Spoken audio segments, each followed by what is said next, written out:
La bala silbó a través de la niebla matinal de la Sierra de Guadarrama. A 300 metros de distancia, el general francés Auguste de Colbert vio cómo las patas de su caballo se doblaban bajo sus pies. Cayó con fuerza contra el suelo helado.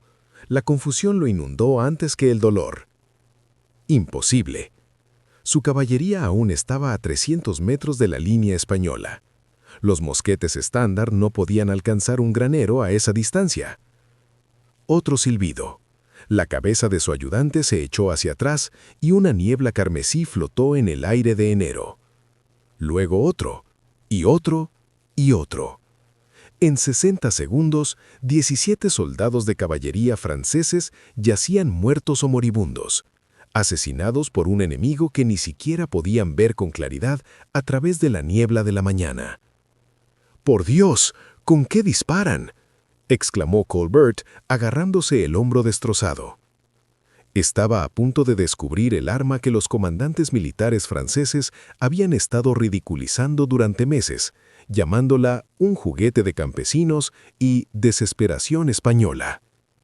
En 3 horas, 2000 de sus hombres estarían muertos, y la invencible campaña española de Napoleón comenzaría su catastrófico colapso. Esta es la verdadera historia del arma que la historia olvidó y del humilde pastor que la utilizó para humillar a la mayor maquinaria militar de Europa. Retrocedamos 3 meses. Octubre de 1808. Un pequeño pueblo llamado Somosierra, enclavado en las montañas al norte de Madrid. Miguel Fernández tenía 24 años. Había dedicado toda su vida a 2 cosas: pastorear ovejas por los pasos de montaña y cazar lobos que amenazaban a su rebaño. Poseía una única posesión valiosa, un fusil que su abuelo había encargado a un armero de Toledo en 1780. No era como los mosquetes militares que se ven en los libros de historia. Los mosquetes militares estándar de 1808, el Charleville francés y el Brown Bess británico eran armas de ánima lisa. El interior del cañón era completamente liso, como un tubo metálico. Al disparar, la bala rebotaba en el cañón como una canica en un pasillo. Podía ir a cualquier lado: izquierda, derecha, arriba, abajo. A los comandantes militares no les importó. Su doctrina táctica era: alinea a 500 hombres, que disparen todos en la misma dirección, en la esperanza de que el 10% de las balas impacten en algo. ¿Precisión? Irrelevante. El volumen del fuego era todo. Pero el rifle de Miguel era diferente. Su abuelo había pagado más, mucho más, por algo que los armeros españoles llevaban décadas perfeccionando: estrías, ranuras. 7 ranuras en espiral talladas en el interior del cañón. Cuando Miguel cargó una bala de plomo ligeramente mayor y la presionó con fuerza, esas ranuras sujetaron la bala. Cuando la pólvora explotó, la bala no solo salió disparada hacia adelante, sino que hilado. Como un balón de fútbol lanzado por un mariscal de campo. Como una flecha plumada. La física es simple. Un proyectil giratorio mantiene su trayectoria, sin oscilaciones o desviaciones aleatorias. A 50 metros, Miguel podría dispararle a un lobo en un ojo. A 100 metros podría alcanzar a un conejo. A 200 metros podría matar al macho alfa de una manada de lobos y dispersar al resto antes de que supieran de dónde venía el disparo. Sus vecinos lo llamaban el fantasma, porque los lobos morían y nadie oía el disparo hasta que era demasiado tarde. Miguel no tenía ningún interés en la guerra. Cuando las tropas francesas invadieron España en 1808, la política le daba igual. Reyes, emperadores, coronas, esos eran problemas para los ricos de Madrid. Luego, el 3 de octubre, un grupo de recolección de alimentos francés llegó a Somosierra. No buscaban comida, buscaban diversión. La hermana menor de Miguel, Carmen, de 19 años, estaba sacando agua del pueblo. Lo que sucedió después no lo describiré en detalle. Esto es YouTube, no un tribunal de crímenes reales. Lo que importa, cuando Miguel regresó de los pastos de montaña esa tarde, su hermana estaba muerta, su madre estaba muerta, y el cura del pueblo colgaba del campanario de la iglesia. y 17 casas seguían ardiendo. El teniente Dubois, el oficial que dirigió la reída, había dejado una nota clavada en la puerta de la iglesia. Escrito en español, intencionalmente: «Saludos del Imperio francés. España es nuestra ahora. Acostúmbrate». Miguel se encontraba entre las cenizas de la casa familiar, con el rifle de su abuelo en sus manos temblorosas. Era pastor. Tenía 24 años. Nunca había estado en una pelea sin lobos. Pero una cosa tenía absoluta claridad: los hombres que hacían esto vestían abrigos azules y se creían invencibles. Estaba a punto de enseñarles lo contrario. Esto es lo que necesitas saber sobre España en 1808. Napoleón acababa de hacer algo imprescindible. Había invadido España no con 50.000 tropas, sino con 200.000. El ejército regular español, aplastado en 6 semanas. La monarquía española, reemplazada por el hermano de Napoleón, José Bonaparte. La doctrina militar francesa decía que la campaña española estaba efectivamente terminada. Pero Napoleón cometió un cálculo catastrófico. Él entendía ejércitos españoles, no entendía pueblo español. Mira, España tenía una tradición de 700 años que Francia no tenía: la Reconquista. Durante 7 siglos, los cristianos españoles habían combatido a los reinos musulmanes mediante guerrillas, emboscadas, guerra de montaña y tácticas asimétricas. Y España tenía algo más: una cultura de caza centenaria. A diferencia de Francia o Inglaterra, donde la caza era un privilegio aristocrático, la caza española estaba democratizada. Pastores, agricultores, guías de montaña, todos cazaban. Y los armeros españoles, especialmente en Toledo y Barcelona, habían estado perfeccionando armas estriadas para cazadores civiles desde el siglo XVII. ¿Por qué?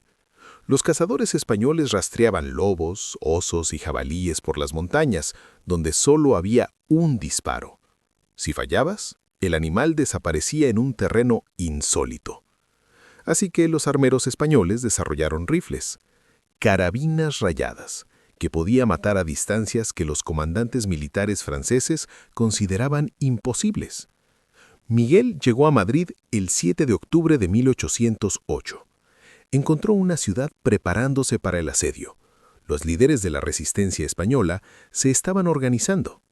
Guerrilleros, combatientes irregulares que conocían las montañas mejor que cualquier cartógrafo francés. En una taberna cerca de la Puerta del Sol, Miguel conoció al capitán Juan Martín Díez, un ex oficial del ejército español que se había negado a rendirse. Díez tenía 35 años, era un veterano de las guerras coloniales de España y había visto algo que lo perseguía. En la batalla de Bailén, en julio, las tropas regulares españolas habían derrotado a un ejército francés de 20.000 hombres. Fue la primera gran derrota terrestre de Napoleón. Pero Díez sabía que era pura casualidad. En batallas a campo abierto, la disciplina y la artillería francesas ganaban 95 veces de cada 100. España necesitaba un tipo de guerra diferente. ¿Sabes disparar?, le preguntó Díez a Miguel. Miguel no dijo nada. Levantó su rifle, el de su abuelo, carabina rayada, con sus 7 ranuras y apuntando hacia una veleta situada en lo alto de un edificio a 200 metros de distancia. La veleta en forma de gallo giraba lentamente con el viento. Díez se rió. «Baje el fusil, hijo. Nadie puede». Crack. Las plumas de la cola de la veleta explotaron en fragmentos. La taberna quedó en silencio. Díez se quedó mirando. «¿Cuántos tiros practicaste?» «Esa fue la primera vez que le disparé a una veleta», dijo Miguel en voz baja. «Normalmente disparo a lobos. Se mueve más rápido». En una semana, Díez había reunido algo sin precedentes: 300 hombres con armas estriadas. No armas militares. Caza-rifles. Armas personales, transmitidas de generación en generación, encargadas a armeros locales y personalizadas para la caza en la montaña. Algunos eran carabinas rayadas, como el de Miguel. Otros eran de cañón más largo, escopetas de chispa, rifles de chispa con cañones de acero de Damasco y gatillos de fácil acción. Todos y cada uno de ellos tenían ranuras en espiral en el cañón. Cualquier hombre podría dar en el blanco a más de 200 metros. La inteligencia militar francesa conocía las armas estriadas. Los rifles Baker británicos se estaban haciendo famosos, pero eran caros, raros y solo se entregaban a unidades élite. Los espías de Napoleón reportaron: los irregulares españoles son campesinos mal armados con armas de caza. No se equivocaron.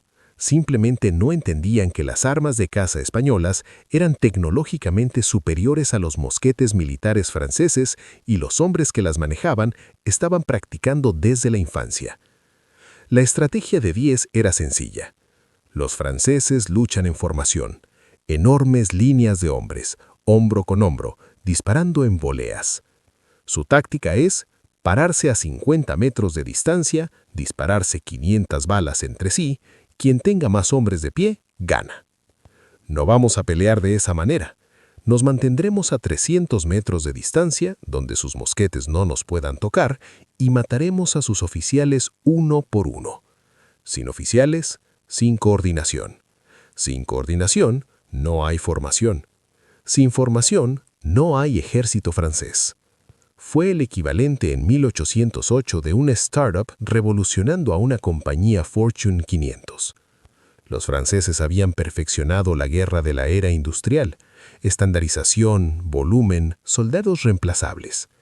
España iba a luchar con armas de precisión fabricadas artesanalmente y con puntería individualizada. Miguel hizo la pregunta que todos estaban pensando. Capitán, somos 300 hombres. Los franceses tienen 200.000 soldados en España. ¿Cómo exactamente ganamos? Díez sonrió tristemente. No ganamos. Los hacemos sangrar hasta que se rindan. Napoleón conquistó Europa porque sus enemigos luchaban como él esperaba que lo hicieran. Vamos a luchar de una manera que él no puede comprender. Y Miguel, señaló la veleta destrozada, nos vas a enseñar cómo. Durante 3 semanas, los 300 guerrilleros de Díez se entrenaron en la Sierra de Guadarrama. Montañas. No estaban aprendiendo a disparar, ya sabían disparar.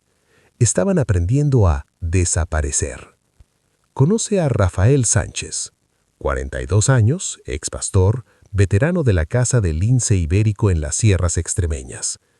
Rafael se convirtió en el mentor de Miguel, el veterano canoso que lo había visto todo. «Joven», dijo Rafael el primer día, «puedes darle a un lobo a 200 metros. Felicidades. Un lobo no devuelve el disparo». La caballería francesa avanza a 40 kilómetros por hora. La infantería francesa dispara en salvas organizadas. La artillería francesa puede lanzar una bala de cañón sobre tu posición a 1500 metros de distancia. Necesitas aprender 3 cosas: disparar, moverse, desaparecer. En ese orden.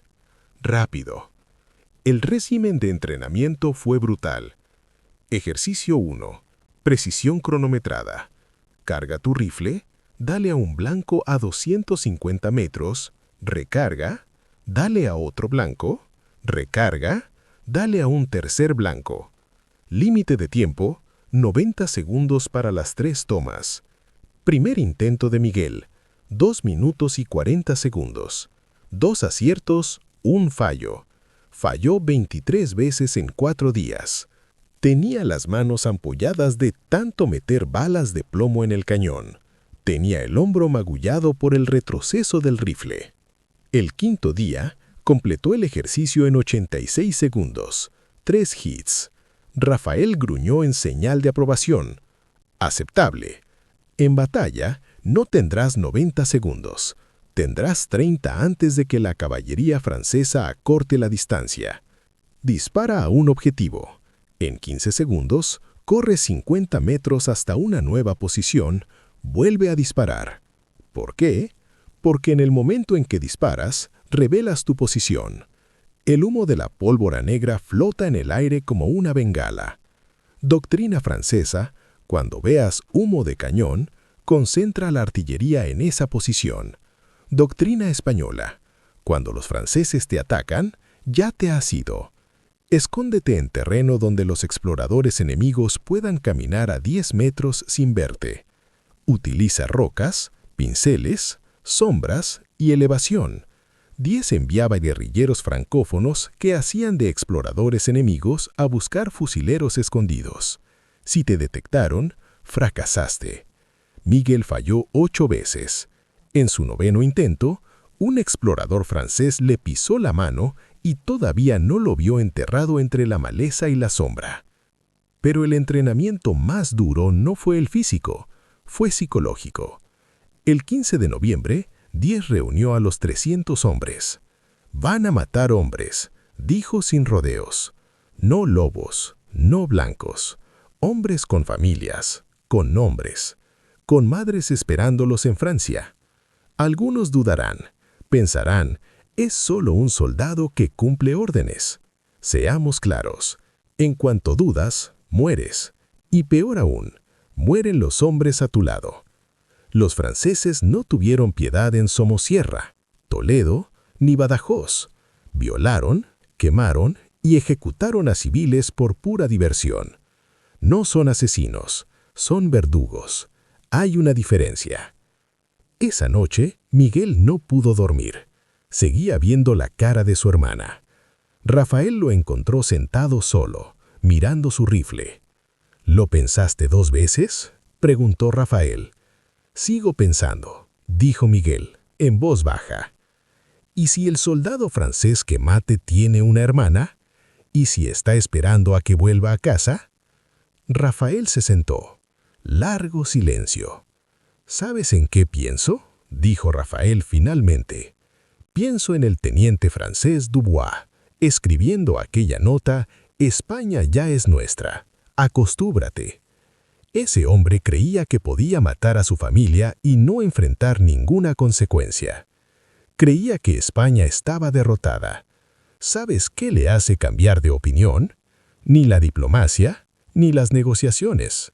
Lo único que le hace cambiar de opinión es cuando 2000 de sus amigos mueren en 3 horas, asesinados por campesinos que él consideraba inferiores. No matas por crueldad, Miguel. Matas para enviar un mensaje. España no está derrotada, ni ahora, ni nunca. Y todo oficial francés que lea los informes de bajas lo pensará 2 veces antes de quemar otro pueblo. Miguel asintió lentamente. Tomó su rifle, el de su abuelo carabina rayada, el arma que había protegido las ovejas de su familia durante 28 años. Ahora protegería a España. El 25 de noviembre, los 300 fusileros de 10 estaban listos. ¿Podrían? Alcanzar objetivos del tamaño de un hombre a 300 metros con una precisión superior al 70%. Recargar en menos de 30 segundos. Reubicarse después de disparar dentro de 20 segundos. Permanecer sin ser detectado en terreno que los exploradores enemigos ya habían despejado. No eran soldados en el sentido tradicional. Eran fantasmas. Los fantasmas de humo y trueno que podían matar a distancia eran imposibles según doctrina militar francesa. Y el 25 de noviembre de 1808 tuvieron su oportunidad. El general francés Auguste de Colbert, el mismo oficial que vimos ser disparado al principio, estaba al frente de 8000 soldados a través del paso de Somosierra. Su misión: acabar con la resistencia española en las montañas, asegurar el camino a Madrid, establecer el dominio francés. Él tenía 6000 infantes con mosquetes Charleville, 1500 jinetes, 500 artilleros con cañones de 12 libras, mapas preparados por cartógrafos militares franceses, informes de inteligencia que indican que no hay fuerzas españolas significativas en la región. Lo que no tenía era ninguna comprensión de lo que le esperaba en la niebla montañosa. 30 de noviembre de 1808, 7:47 am. El sol aún no había traspasado las cimas de las montañas. La niebla matutina se aferraba al paso de Somosierra como una manta de lana. El general francés Auguste de Colbert cabalgaba a la cabeza de su columna, confiado y aburrido. Llevaba 4 meses en España. Todos los enfrentamientos habían sido iguales. Las fuerzas españolas huían o morían, sin creatividad táctica, sin sorpresas. Esta sería otra marcha rutinaria. 300 metros por encima de él, Miguel Fernández yacía boca abajo detrás de un afloramiento de piedra caliza, con el cañón de su rifle apoyado sobre una roca cubierta de musgo. Su corazón golpeaba contra el suelo helado. Esto era todo. No era práctica, no eran lobos. A través de la niebla de la mañana, apenas podía distinguir la columna francesa que serpenteaba por el paso de abajo. Rafael estaba a su izquierda, a 15 metros. Otro fusilero a su derecha. Distribuidos por la ladera de la montaña, 300 guerrilleros españoles, invisibles en el terreno, cada uno con una línea de vista clara hacia el paso de abajo. El plan de 10 era quirúrgico. Fase 1. Mata a los oficiales primero. Sin oficiales, no hay coordinación. Fase 2. Mata a los caballos de la caballería. La caballería no puede cargar a pie. Fase 3. Matar a los artilleros. Sin artilleros, no hay cañones. Fase 4. Desaparecer antes de que la infantería francesa pueda organizar un contraataque. Simple, brutal, eficaz. El objetivo de Miguel. El oficial en el caballo blanco al frente de la columna. Llevaba 3 minutos siguiéndolo, esperando la señal de 10. Sus manos estaban firmes ahora. El entrenamiento psicológico había funcionado. Esto no fue asesinato. Esto fue matemática. Un general francés muerto igual a 8.000 tropas sin liderazgo, igual a caos, igual a ventaja estratégica. La niebla se estaba disipando. Miguel ahora podía ver detalles. Las medallas de oficial, la pluma en su sombrero, la forma en que se sentaba en la silla con arrogante confianza. El canto de un pájaro resonó en la montaña. No es un pájaro real, señal de 10. Miguel exhaló lentamente, alineando su mirada.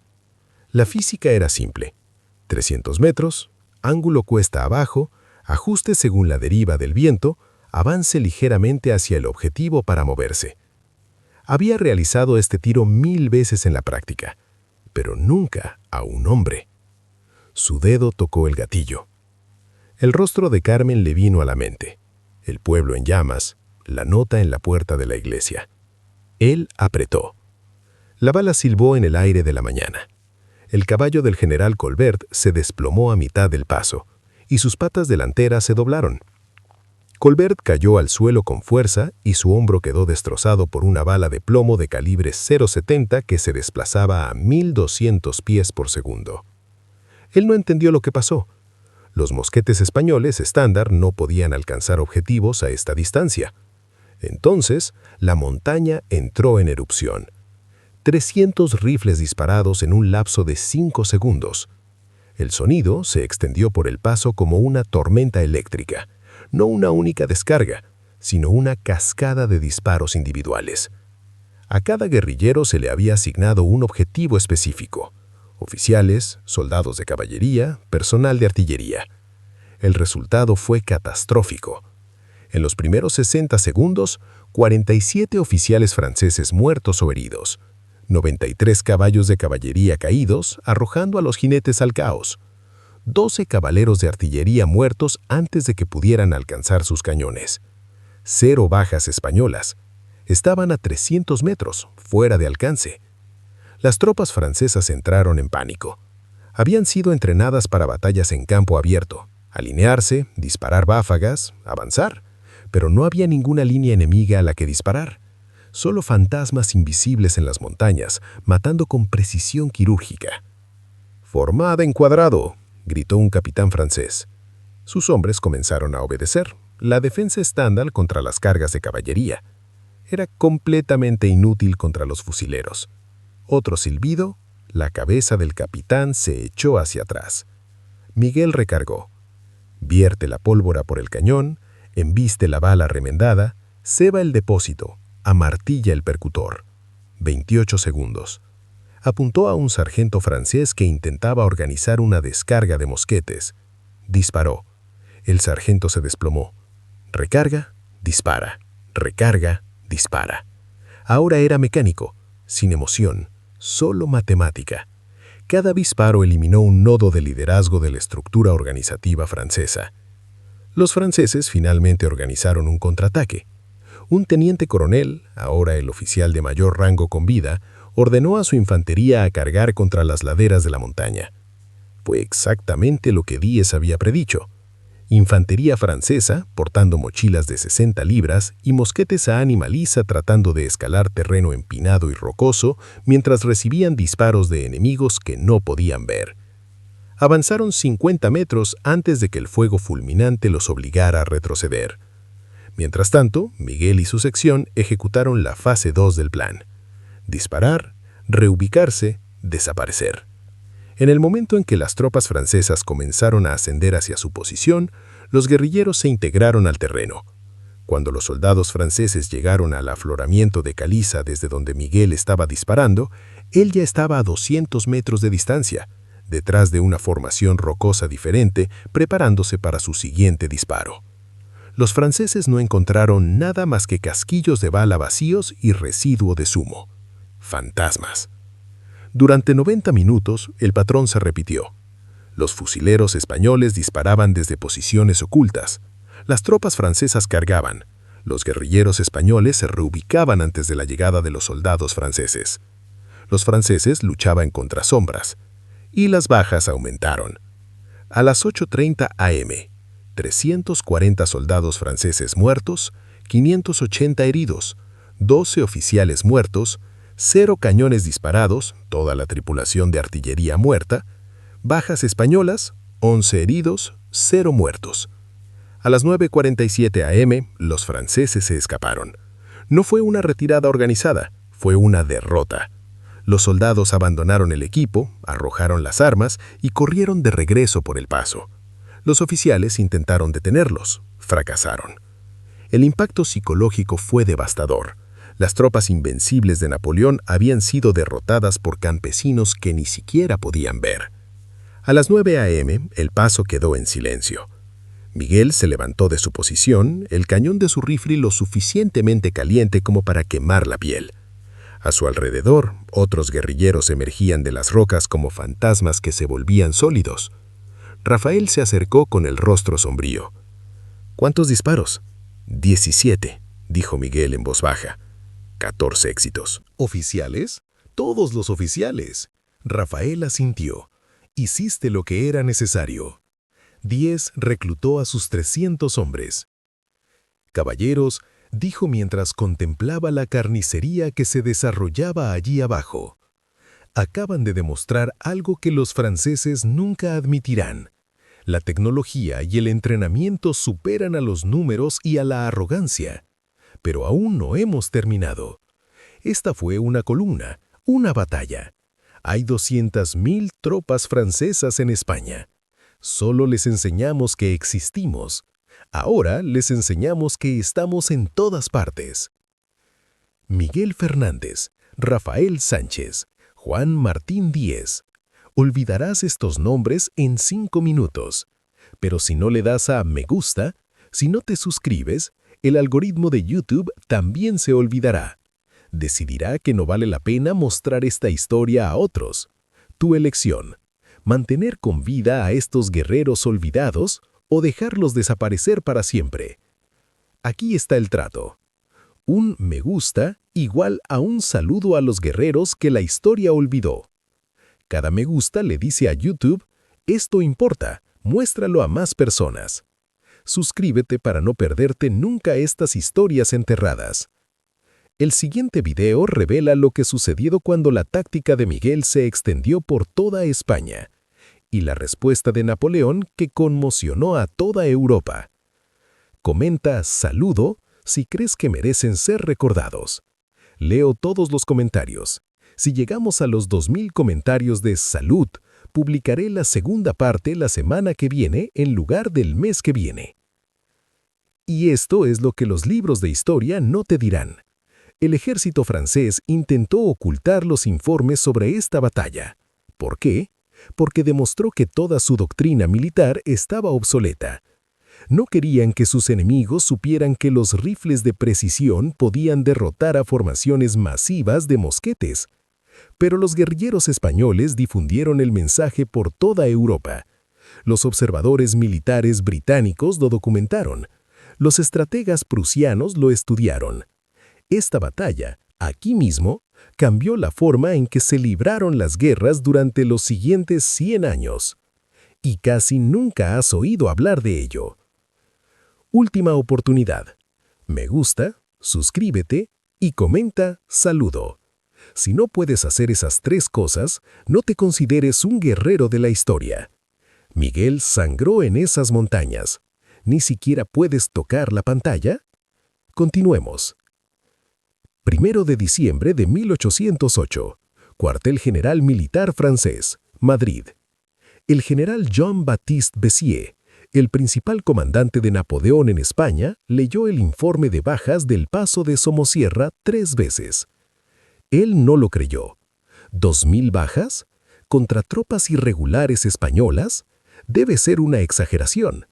Su ayudante, el capitán Laurent, negó la cabeza.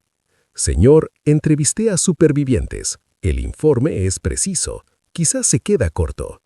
Bessières se quedó mirando. ¿Cuántas tropas españolas estaban involucradas?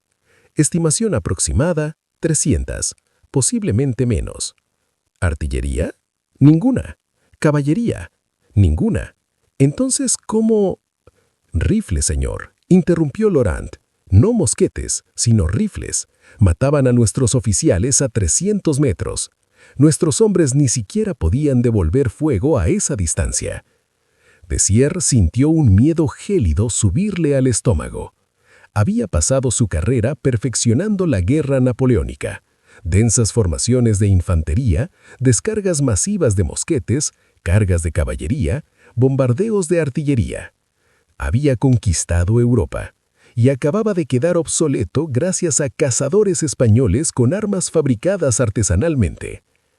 La batalla del Paso de Somosierra, como se conoció, desencadenó una catastrófica reacción en cadena en toda España. Las noticias se extendió por la red de resistencia como reguero de pólvora. Los pequeños pueblos españoles que se habían resignado a la ocupación, de repente se dieron cuenta de que podemos contraatacar, y tenían las armas para hacerlo. Mira, esto es lo que la inteligencia francesa pasó por alto. España tenía aproximadamente 400.000 rifles de caza en manos civiles. No todos fueron saqueados, pero decenas de miles sí lo fueron, y los hombres que los poseían, pastores, cazadores, guías de montaña, sabían disparar. 2 semanas después de Somosierra, estallaron emboscadas similares en toda España. 8 de diciembre, provincia de Burgos. 120 guerrilleros con fusiles emboscaron a una columna de suministros francés. 340 bajas francesas, 8 españoles heridos. 14 de diciembre, León. 80 cazadores españoles mataron a 47 jinetes franceses desde posiciones montañosas. Ninguna pérdida española. 22 de diciembre, Cataluña. Cazadores locales, usando tácticas aprendidas de los relatos de los supervivientes de Somosierra, mataron a 12 oficiales franceses en un solo enfrentamiento. El patrón era idéntico. Las fuerzas españolas se mantenían a 250 a 300 metros de distancia. Oficiales y caballería atacados primero. Terreno usado para la ocultación. Reubicado después del Despiro. Desapareció antes de que llegaran los refuerzos franceses. Los comandantes militares franceses se volvían locos. No podían luchar contra un enemigo que no podían ver. No podían utilizar su ventaja de artillería contra objetivos que desaparecían. No podían utilizar su superioridad numérica cuando 8.000 soldados no podían acortar la distancia con 300 fusileros. En enero de 1809, Napoleón recibió informes que lo impactaron. En 2 meses, las fuerzas francesas en España habían sufrido más de 8.700 bajas por emboscadas guerrilleras, más de 220 oficiales muertos, pérdidas catastróficas de liderazgo, 47 convoyes de suministros destruidos, 12 depósitos de amunición capturados. La moral se desmoronaba entre las tropas francesas. Y la resistencia española estaba creciendo. Los pueblos que se habían rendido se rebelaban. Exsoldados españoles se reincorporaban a las unidades guerrilleras. Los civiles ocultaban a los combatientes de la resistencia, compartían información y saboteaban las operaciones francesas. La respuesta de Napoleón fue brutal. Si los españoles quieren la guerra de guerrillas, les daremos la guerra total. Él dio órdenes. Cualquier pueblo sospechoso de albergar guerrilleros sería quemado. Los civiles que posean armas serán ejecutados. Por cada soldado francés asesinado, 10 rehenes españoles serían ahorcados. Fue una estrategia de terror, y el resultado fue espectacularmente contraproducente. Porque esto es lo que pasa con las tácticas terroristas. Funcionan cuando el enemigo tiene miedo de contraatacar. Pero España ya había aprendido que podría contraatacar y ganar. Por cada pueblo quemado surgían 50 nuevos guerrilleros. Cada atrocidad francesa validó el argumento original de 10. Ustedes no son asesinos, son verdugos que imparten justicia. En marzo de 1809, Napoleón se enfrentó a un dilema estratégico catastrófico. Necesitaba 200.000 tropas para controlar España. Pero la guerra de guerrilla significaba que en realidad necesitaba 400.000 soldados, cosa que no tenía. Y esas tropas se necesitaban en otros lugares. Prusia se movilizaba. Austria se preparaba para la guerra. Gran Bretaña enviaba fuerzas expedicionarias. La campaña de fusileros española había logrado algo extraordinario. Había convertido la invasión española de Napoleón, que se suponía sería una campaña rápida de 6 semanas, en una úlcera sangrante de 5 años que agotó hombres, recursos y moral. El historiador británico Sir Charles Oman escribió más tarde: la guerrilla española armada con su arma de caza estriada logró lo que ningún ejército europeo había conseguido. Dejó obsoleta la doctrina militar de Napoleón y forzó una retirada estratégica sin ganar una sola batalla campal. Y todo comenzó con un pastor, un rifle y un disparo imposible a través de la niebla matutina. Bueno, vamos a ponernos técnicos, porque la verdadera pregunta es: ¿cómo era un rifle de caza campesino superior a los mosquetes militares franceses? Mosquete Charleville francés, arma estándar de infantería francesa. Tipo de barril, cañón de ánima lisa, sin estrías. Calibre, .69 pulgadas, 17,5 milímetros. Longitud del cañón, 44,5 pulgadas. Peso, 10,5 libras. Alcance efectivo, 50 a 75 metros. Alcance máximo, 200 metros, pero la precisión cae al 5-10%. Tiempo de recarga, 90 segundos para infantería entrenada, 3 a 4 pasos por minuto. Precisión a 100 metros, 12 a 18% de probabilidad de acierto en objetivos del tamaño de un hombre. Estas no eran armas militares, eran herramientas diseñadas para alimentar a las familias. La diferencia clave: estriado. En el interior del cañón, los armamentos españoles tallaban entre 7 y 8 ranuras en espiral que se extendían desde la recámara hasta la boca del cañón. Al cargar el rifle se utilizaba una bala de plomo ligeramente más grande de lo normal, envuelta en un parche de lino engrasado. La embestías con fuerza por el cañón. El parche de lino aseguraba que la bala se agarrara firmemente a las ranuras de estriado. Cuando la pólvora explotó, la bala viajó por el cañón, girando a aproximadamente 40.000 RPM. La física es hermosa. Un proyectil giratorio mantiene su momento angular. Resiste el bamboleo, la deriva eólica y la desviación aleatoria. Piense en un balón de fútbol lanzado por un mariscal de campo de la NFL versus un balón de fútbol pateado de punta a punta.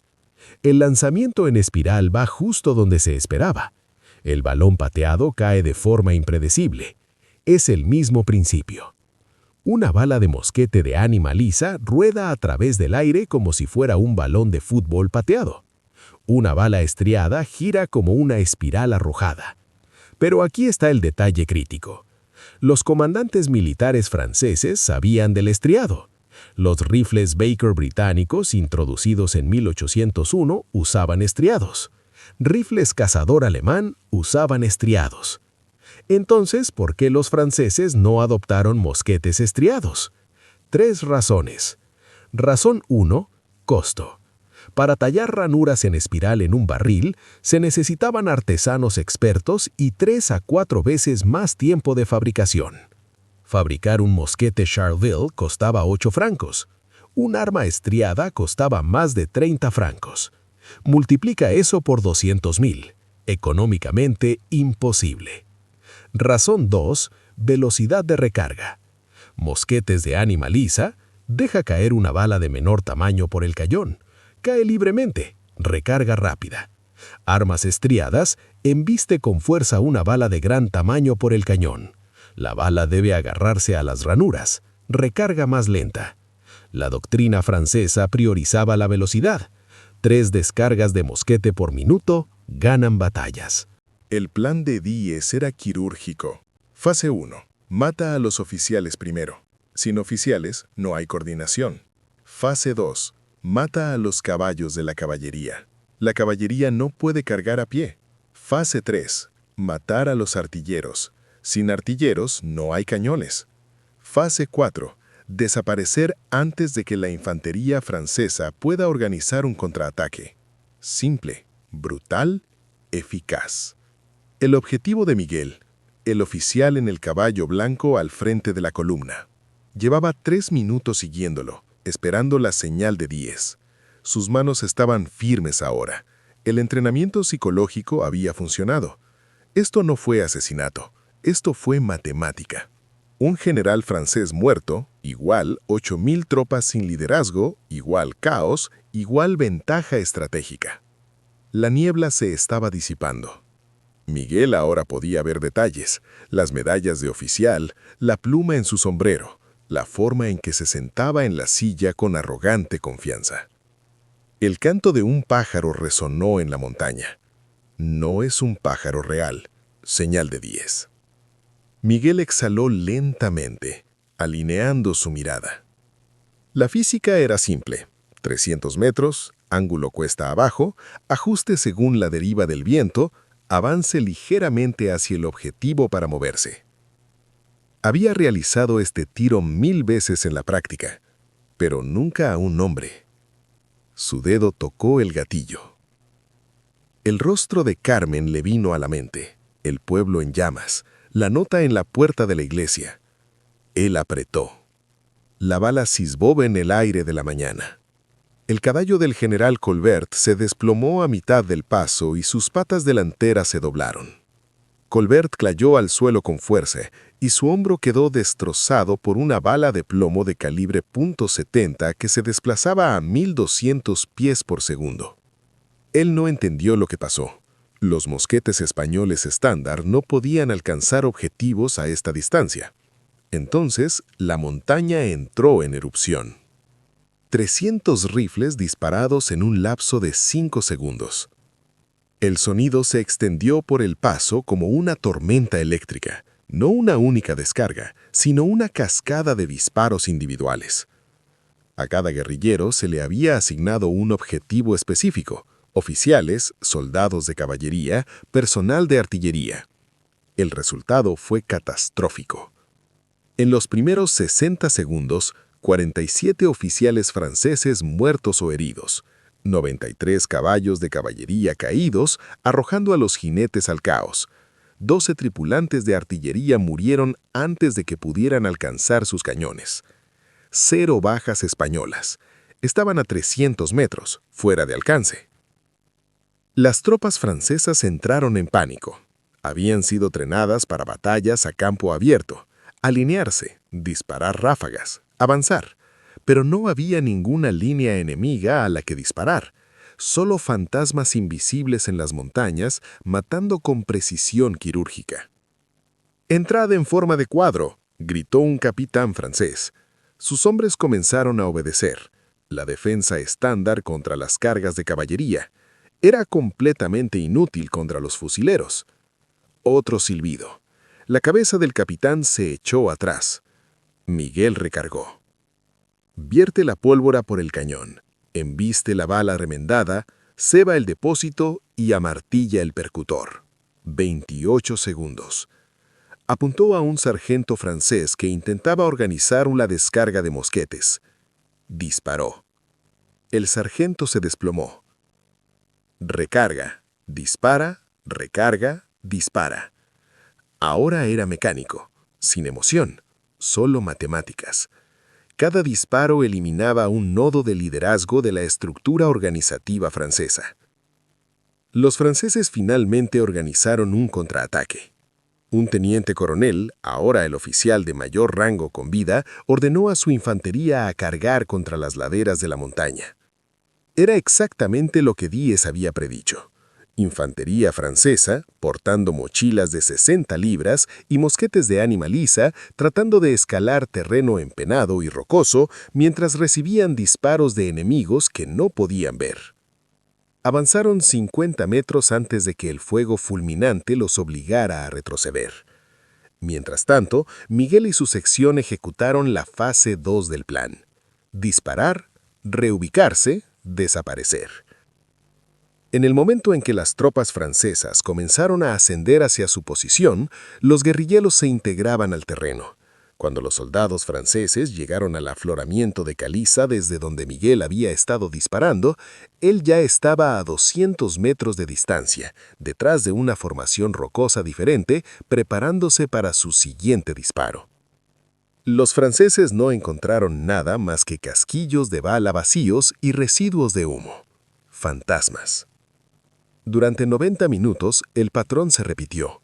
Los fusileros españoles disparaban desde posiciones ocultas, las tropas francesas cargaban, los guerrilleros españoles se reubicaban antes de la llegada de los soldados franceses. Los franceses luchaban contra las sombras, y las causas aumentaron.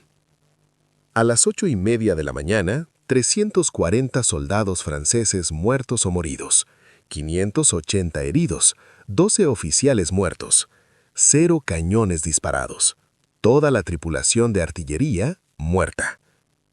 Bajas españolas, 11 heridos, 0 muertos. A las 9:30 de la mañana, los franceses se escaparon. No fue una retirada organizada, fue una derrota. Los soldados abandonaron el equipo, arrojaron armas y corrieron de regreso por el paso. Los oficiales intentaron detenerlos. Fracasaron. El impacto psicológico fue devastador. Las tropas invencibles de Napoleón habían sido derrotadas por campesinos que ni siquiera podían ver. A las 9 de la mañana el paso quedó en silencio. Miguel se levantó de su posición. El cañón de su rifle estaba tan caliente como para quemar la piel. A su alrededor, otros guerrilleros emergían de las rocas como fantasmas que se volvían sólidos. Rafael se acercó con el rostro sombrío. ¿Cuántos disparos? 17, dijo Miguel en voz baja. 14 hits. Estos no eran infantería regular, eran rastreadores experimentados, armados con rifles Baker, de fabricación británica, capturados o comprados. Entrenado en tácticas de contrainsurgencia, autorizado para operar de forma independiente. Su misión: encontrar a Miguel Fernández, matarlo, quebrar la moral española. El 3 de junio de 1809, casi lo consiguieron. Miguel estaba explorando una ruta de abastecimiento francesa cerca de Ávila cuando detectó movimiento. 6 hombres con uniformes franceses, pero que se movían de manera equivocada. Demasiado cuidadoso, demasiado silencioso. No son soldados normales, son cazadores. Había estado cazando lobos desde los 12 años, reconoció el comportamiento de los depredadores. Estos hombres estaban cazando a él. Miguel tenía 2 opciones: correr y confirmar que él era el objetivo, o dar vuelta a la situación. Eligió la opción 2. Durante las siguientes 4 horas, Miguel jugó un juego mortal del gato y el ratón por las faldas de Ávila. Los franceses cazadores eran buenos, mejores que cualquier enemigo al que se había enfrentado antes. Utilizaron el terreno correctamente, se movieron en silencio, revisaron los ángulos de tiro. Pero Miguel tenía una ventaja: conocía esas montañas. Cada sendero de pastor, cada barranco oculto, cada formación rocosa que ofrecía refugio. A las 16:17, el partido finalizó. Miguel se posicionó detrás de un afloramiento de granito a 280 metros de un estrecho sendero de ciervos que conocía los cazadores utilizaría. Él esperó. 40 minutos después, el líder cazador apareció, escaneando cautelosamente el terreno. El rifle de Miguel ya estaba apuntado. Él no lo dudó. ¡Grieta! El cazador se derrumbó. Antes de que los demás pudieran reaccionar, Miguel ya se había reubicado, corriendo 60 metros hasta una nueva posición. Los 5 restantes cazadores dispararon hacia su ubicación anterior. Las balas rebotaron en las rocas vacías. Miguel volvió a disparar. Otro cazador abajo. Reubicar. Incendiar. Reubicar. A las 7 p.m., los 6 cazadores franceses estaban muertos. Miguel revisó sus cuerpos. Encontró el cartel de búsqueda con su descripción. 5.000 francos. Él sonrió sombríamente. Valgo 2 años de salario de un oficial francés. Carmen, ¿me estás mirando? El legado. Cómo un rifle cambió la guerra para siempre. En 1812, la guerra peninsular, como se la conoció, se había convertido en la peor pesadilla estratégica de Napoleón. Había enviado más de 300.000 tropas a España. Las fuerzas británicas bajo el mando de Wellington avanzaban a través de Portugal, y los guerrilleros españoles continuaban desangrando a las fuerzas francesas mediante miles de pequeñas emboscadas. Los rifles que habían empezado en el paso de Somosierra se habían multiplicado. Los observadores militares británicos prestaban mucha atención. El mayor George Napier, destinado en España como oficial de enlace, escribió en su diario: las fuerzas irregulares españolas, armadas con sus rifles de caza superiores, han logrado lo que ningún ejército europeo logró: hacer que los franceses tengan miedo de abandonar sus fortificaciones. Una columna francesa de 500 hombres, que debería dominar cualquier zona rural, ahora se niega a patrullar sin apoyo de artillería, debido a 20 fusileros españoles que tal vez nunca vean. Los británicos aprendieron. Los comandantes de Wellington comenzaron a entregar rifles Baker a unidades de tiradores especializados, los famosos 95 rifles. Estos fusileros británicos, utilizando tácticas aprendidas de los guerrilleros españoles, se volvieron legendarios. Durante la batalla de Talavera, 1809, fusileros británicos mataron a oficiales franceses desde 300 metros, provocando caos en el comando. En la batalla de Salamanca, 1812, guerrilleros españoles y fusileros británicos trabajaron juntos, fuego de precisión que devastó las formaciones francesas. Pero el verdadero legado fue estratégico. La campaña del fusilero español demostró que la guerra asimétrica podía derrotar la superioridad militar convencional. Estableció principios que resonarían a través de los siglos. Principio 1. La movilidad supera la masa. 300 guerrilleros móviles fueron más efectivos que 3.000 soldados estáticos. Principio 2. La precisión supera el volumen.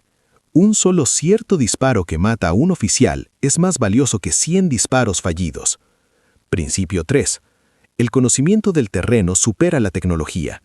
Los guerrilleros españoles utilizaban las montañas mejor que las fuerzas francesas utilizaban los mapas. Principio 4. La cooperación entre civiles y militares triunfa en las insurgencias. Los guerrilleros tuvieron éxito porque los civiles españoles proporcionaron inteligencia, refugio y suministros. Estos principios fueron estudiados por fuerzas revolucionarias estadounidenses, aunque la guerra precedió a España, allí las tácticas se refinaron. Combatientes de resistencia irlandesa, 1916-1921. Guerrillas comunistas chinas, década de 1930-1940. Fuerzas vietnamitas, década de 1950-1970. Mujahidines afganos, década de 1980. Doctrina moderna de operaciones especiales en la actualidad. ¿Y Miguel Fernández? Sobrevivió a la guerra. Cuando Napoleón finalmente se retiró de España en 1813, Miguel regresó a Somosierra. Su pueblo había sido incendiado 3 veces por las fuerzas francesas, reconstruido 2 veces. Se casó en 1815 con una mujer llamada Isabel, de un pueblo vecino, que también había perdido a su familia por las atrocidades francesas. Tuvieron 4 hijos. Miguel nunca habló de la guerra con sus hijos, pero conservó el rifle de su abuelo, la carabina rayada con 7 estrías, montado sobre la chimenea. Sus hijos preguntaron por las muescas talladas en la culata. 17 marcas. «Esos son lobos que yo maté», decía Miguel. Su esposa sabía la verdad. Nunca lo corrigió. Miguel Fernández murió en 1851, a los 67 años, rodeado de sus nietos. Su obituario en el periódico local no mencionó el paso de Somosierra, ni al general francés al que había disparado, ni la recompensa de 5.000 francos que había por su cabeza. Decía, pastor y artesano local, amado esposo y padre. Su rifle fue heredado por su hijo mayor, quien lo utilizó para cazar hasta 1872, cuando fue donado a un museo local. Ese rifle todavía existe. Se encuentra en el Museo del Ejército en Toledo, España, en una pequeña vitrina con una etiqueta que dice «Carabina rayada de caza, circa 1780, used during the Peninsular War». La mayoría de los visitantes pasan de largo sin mirarlo 2 veces. No está adornado, no está decorado. Es una herramienta de trabajo, desgastada y con cicatrices. Pero si sabes lo que estás viendo el arma que cambió la historia militar. 7 ranuras en espiral. Barril de acero Toledo. 17 muescas en la culata. Y un legado que resuena en cada doctrina militar moderna, que valora la precisión sobre la masa, la calidad sobre la cantidad, la adaptación sobre la tradición. Miguel Fernández, un pastor que no sabía leer manuales militares, enseñó a los generales de Napoleón una lección que nunca olvidaron. La tecnología no se trata de dinero gastado ni de fábricas construidas. Se trata de entender qué problema estás resolviendo. Los mosquetes franceses resolvieron el problema de ¿cómo logramos que 500 hombres disparen simultáneamente? Los rifles españoles resolvieron el problema de ¿cómo matamos a un lobo a 200 metros de un solo disparo? Resulta que el segundo problema era más útil en las montañas de España. ¿Y la lección? Nunca subestimes al hombre que construyó su arma para resolver un problema real, no para impresionar a un general. Esta historia terminó en 1813, pero el arma de Miguel no se quedó ahí. Lo que no os conté, después de la guerra, los ingenieros militares británicos adquirieron varios rifles de caza españoles, estudiaron los patrones de estriado, los mecanismos de disparo, la metalurgia del cañón, y descubrieron algo que los armeros españoles de los 1600 y 1700 sabían desde hacía 200 años, pero que nunca habían escrito. Una técnica secreta para cortar ranuras que hacían que las balas giraran un 30% más rápido que los rifles Baker británicos. Esa técnica, derivada de los rifles de caza españoles, se convirtió en la base de el rifle británico Enfield 1853, utilizado por todo el Imperio Británico, el rifle Springfield 1861, utilizado por las fuerzas de la Unión en la Guerra Civil estadounidense. Los rifles de francotirador modernos todavía utilizan variantes de los principios de estriado españoles en la actualidad. Pero aquí está la pregunta que nadie hace. ¿Cómo descubrieron los armeros españoles de los 1600 y 1700 técnicas de estriado que los ingenieros británicos no pudieron replicar hasta que literalmente robaron rifles españoles y los desmantelaron? La respuesta tiene que ver con la metalurgia morisca, los secretos del acero de Toledo y un gremio de armeros españoles que ejecutaban a los enemigos de la Inquisición española. Sí, de verdad. Os lo explicaré todo en el siguiente video, pero solo si estás suscrito. Aquí está tu misión final. Like a este video si la historia de Miguel merece ser recordada. Suscríbete y activa la campana. El siguiente video revela los secretos del armero de Toledo. Comenta parte 2. Si llegamos a 2000 comentarios, lo publicaré la semana que viene. Y aquí está el por qué debería importarte. Esa técnica del acero de Toledo, el gobierno español aún la clasifica. Los museos no lo debatirán públicamente. Los artículos académicos lo evaden todo. Pero encontré 3 metalúrgicos dispuestos a hablar, anónimamente. Lo que me dijeron te dejará boquiabierto. Siguiente video. El secreto de la espada española que hizo imparables a los francotiradores británicos. Suscríbete ahora, no te lo pierdas. Miguel Fernández, Rafael Sánchez, Juan Martín Díez lucharon para que sus historias no fueran olvidadas. No los decepciones. Saludo.